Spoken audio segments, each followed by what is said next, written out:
Добро пожаловать в мой канал. C'était l'été 2012.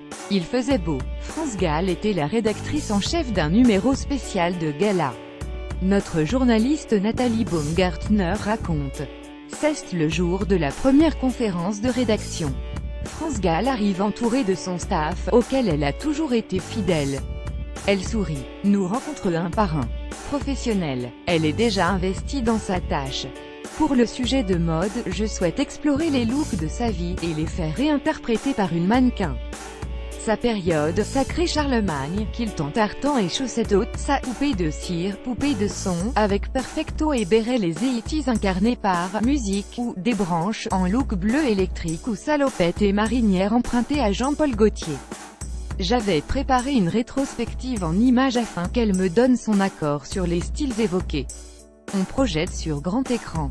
Erreur de manip. Se retrouve sur l'écran une photo d'elle sur le cercueil de sa fille. Dans cette grande salle de réunion, je suis placé à côté d'elle, je pose instinctivement ma main sur sa cuisse. Je ressens sa douleur. Son frisson est imperceptible par celui qui ne la touche pas de près. France Gall reste digne. France Gall croit en la vie. France Gall est consciente que sa mission n'est pas accomplie, elle doit résister pour son fils Raphaël. Pour les autres aussi. Dans ce numéro, un autre sujet couverture et interview doit être shooté par la star des photographes, Gilles Ben Simon. À la demande de France Gall, je pars aussi sur ce projet 4 jours à Saint-Paul-de-Vence. Dès mon arrivée, nous nous retrouvons dans sa chambre pour des essayages. Elle a prévu d'agrémenter le stylisme de touches de son pays de cœur, celui de Babacar, le Sénégal. De sa valise, elle sort des boubous en wax, des djellabas brodés, des bijoux perlés, des merveilleux trésors africains. On les mixe au look pour un beau résultat France Gall, vrai et authentique. Pour les prises de vue, elle ne sera prête qu'à midi, elle n'aime pas les matins. Son équipe de maquilleurs et coiffeurs, à l'écoute, la suit au doigt et à l'œil. Ils sont professionnels, mais au-delà. Ils surveillent chaque photo comme le lait sur le feu. Ils ne supportent pas l'idée de la décevoir. Ils l'aiment. Le soir, nous dînons tous à notre hôtel La Colombe d'Or. Autour de la table, elle mène la soirée. Tu dois goûter ça puis, toi, ça, monsieur, s'il vous plaît, redonnez un peu de vin à cette personne, son verre est vide, dit-elle. Elle nous cajole. France Gall est une maman, attentive et sensible à tout. Un soir, elle nous convie dans sa chambre pour suivre un match de foot France-Italie. France Gall aime le foot. Je lui demande pourquoi, elle me répond « J'aime voir le fort pour vaincre ». Ce soir-là, l'Italie a gagné. Mais France est bonne joueuse. Le lendemain, sur le shooting, je reçois plusieurs coups de fil de Paris.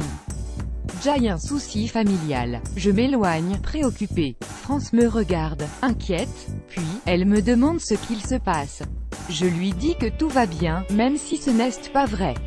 Le soir, elle revient à la charge. Qu'est-ce ce qu'il se passe pour toi?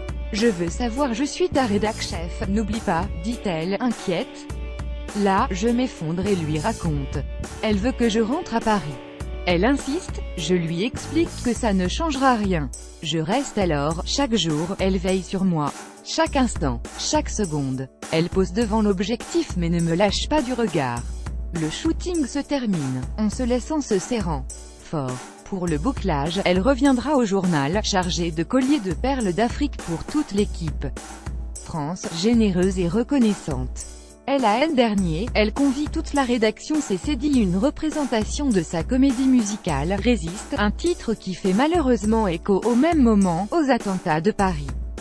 En backstage, elle nous reçoit après le spectacle.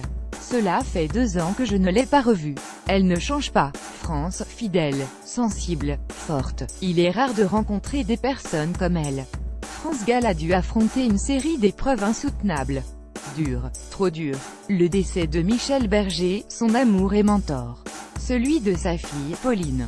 Puis la maladie. Si elle a survécu à tout ça, c'est pour les autres. Consciente d'avoir encore des rôles à jouer, des aides à apporter. France Gall était une battante humaine, ce mot qui lutte entre eux normalement. Mais France Gall incarnait les deux avec force et détermination. Car France Gall, elle l'a.